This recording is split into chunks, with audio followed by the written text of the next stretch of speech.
Juliana Rosa já está aqui com a gente no estúdio para repercutir essas informações da economia, sobretudo a queda de braço entre Estados Unidos e China. Me vê agora na cabeça a imagem do Uno. Já jogou Uno? Aquele joguinho da carta. Que você vai colocando a carta mais 4, você tem que ir comprando. Eu não sei jogar esse jogo. É um bom jogo, Inclusive, quando você vai viajar assim, um feriado de chuva, sabe? Você não consegue aproveitar o espaço, você joga Uno. Mas parece isso, né? Os Estados Unidos com essa taxa que agora que a gente viu pra cima da China. Vai colocando mais carta em cima, mais carta e aumentando essa disputa, né? O que vai, na verdade, já tornando inviável.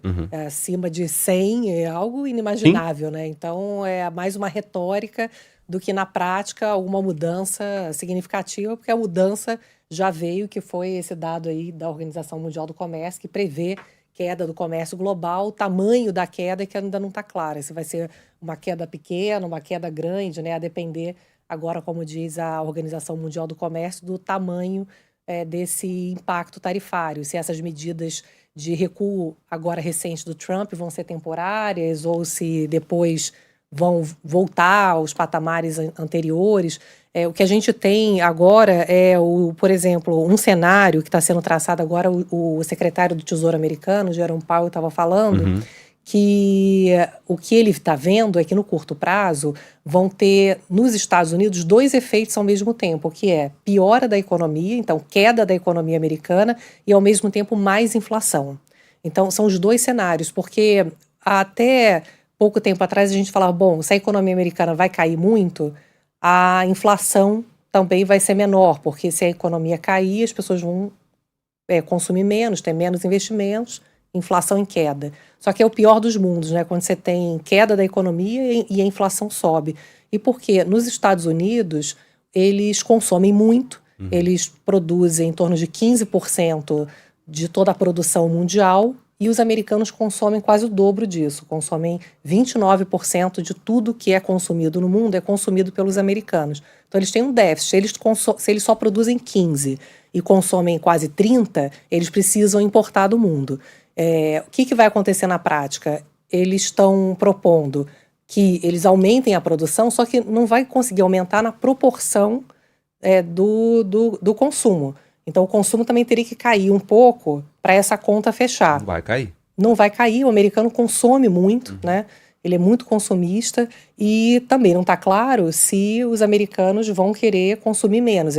Produzir mais carro e consumir menos carro, por exemplo, que essa é a proposta do Trump.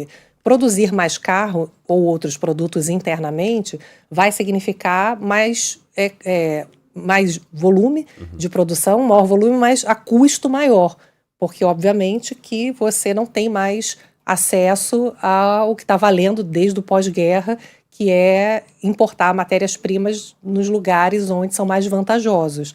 Então, se for produzir tudo nos Estados Unidos, não só ele não tem capacidade de dar conta de tudo que ele consome, mas vai ficar mais caro. Então, vai gerar uma queda de PIB per capita nos Estados Unidos, que já é calculada aí numa perda grande do poder de compra do americano, e ao mesmo tempo você tem a inflação. Então você tem o pior dos mundos, né? Isso não seria sustentável.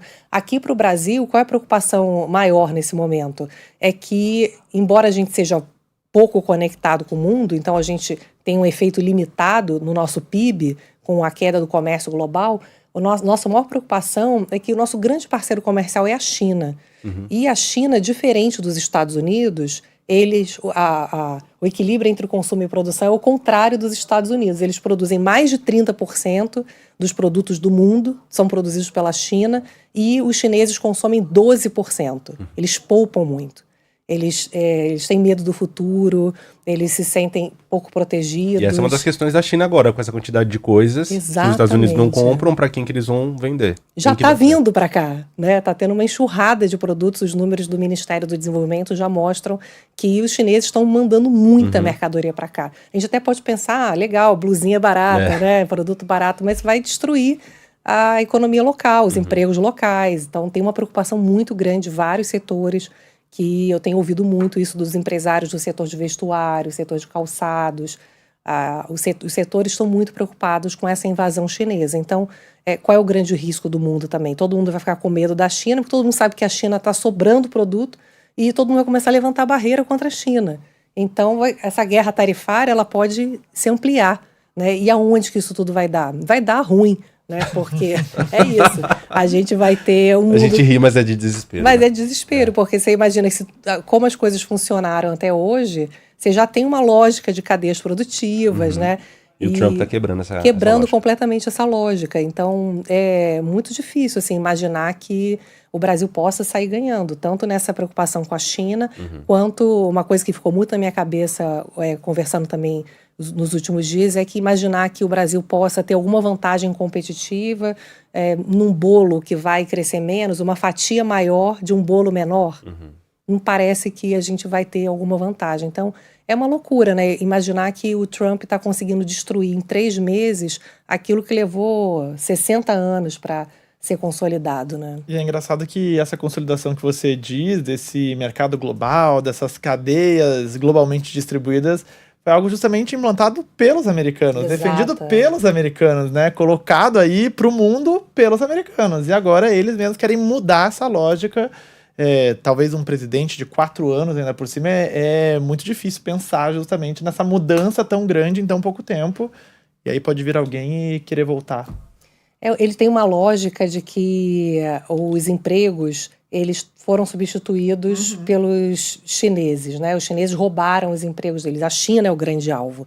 Só que os estudos, inclusive da própria Fundação Getúlio Vargas, do Centro de Estudos de Negócios Globais, mostram que o que mais retirou emprego das indústrias americanas foi a tecnologia. Então, o que grandes países estão fazendo e que os Estados Unidos não estão fazendo? Fazendo com que a mão de obra ociosa nessas profissões que vão sendo substituídas por máquinas, elas sejam retreinadas para poder dar conta de outras funções ligadas à tecnologia, à inteligência artificial, à parte de serviços, que é imaginar que a gente vai voltar atrás, que vamos acabar também com todas as máquinas, ou que as pessoas vão querer andar de carro como antigamente, né? Então, você tem hoje uma outra lógica de consumo, onde a gente quer alugar o carro, a gente não quer mais necessariamente ter o carro, a gente, né, quer ter muito mais serviço do que produto, como era a lógica antiga. Então, é uma lógica que o Trump quer voltar a algo que funcionava no início do século XX e que a chance de isso acontecer, né, de voltar a exatamente como as coisas eram, assim, ninguém entende muito bem aonde que ele vai conseguir chegar e, no final das contas, o que se consegue enxergar é um resultado pior para os próprios americanos, né, que é uma perda de poder de compra, que é o que mais eles reclamam, que é a questão da inflação, e é uma inflação que vem para ficar, né, é um aumento de custo efetivo, permanente. Então, é difícil até entender como que ele vai conseguir convencer de que isso vai ser benéfico para os próprios americanos. Agora, uma coisa que eu acho interessante até para a gente refletir, uma coisa que os estudiosos lá do Centro de Negócios Globais da FGV falam é que uma questão que tem provocado essa insatisfação muito grande nos Estados Unidos é que eles têm um baixo colchão social de proteção.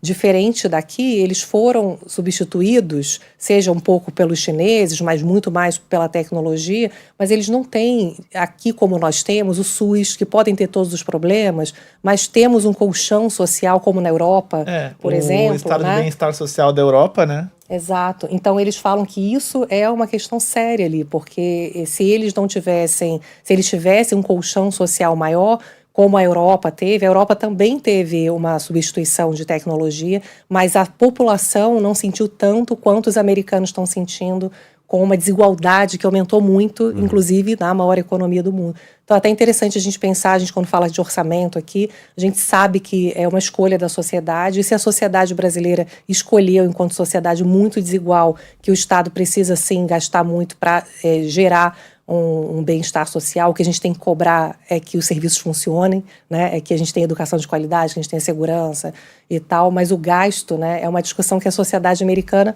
talvez tenha que ter, né? E não voltar a uma ideia tarifária, como se isso fosse resolver uma questão que a própria sociedade, cada uma encontra seu caminho, mas eles estão sofrendo por uma falta de proteção social. Isso é interessante da gente refletir também, né? Que é uma escolha da sociedade brasileira, que eu acho que muita gente reclama, que o Estado gasta muito, que talvez o mais importante é que o Estado gasta mal, né? Se a gente tivesse uma educação pública de qualidade, né, uma saúde de qualidade, a gente estaria satisfeito, estaríamos tendo oportunidade, menor desigualdade, teríamos possibilidade de pessoas que nascem em famílias pobres progredirem, né, socialmente. Então, acho que é uma discussão interessante pensar que os Estados Unidos estão vivendo um problema que a gente hoje deveria estar discutindo aqui no Brasil, né, que é muito mais por que esse dinheiro está sendo mal gasto, né, no Brasil. Né? Não é só a economia, por lá a questão deles, né? Exato, não é uma canetada social, do presidente com tarifa que vai resolver todos os outros problemas. Exato. Eles têm uma lição Papo de casa profundo, grande para fazer. Muito bom, Ju. Obrigado, viu, pela parceria. Obrigada. Tchau, tchau. Até mais, Ju.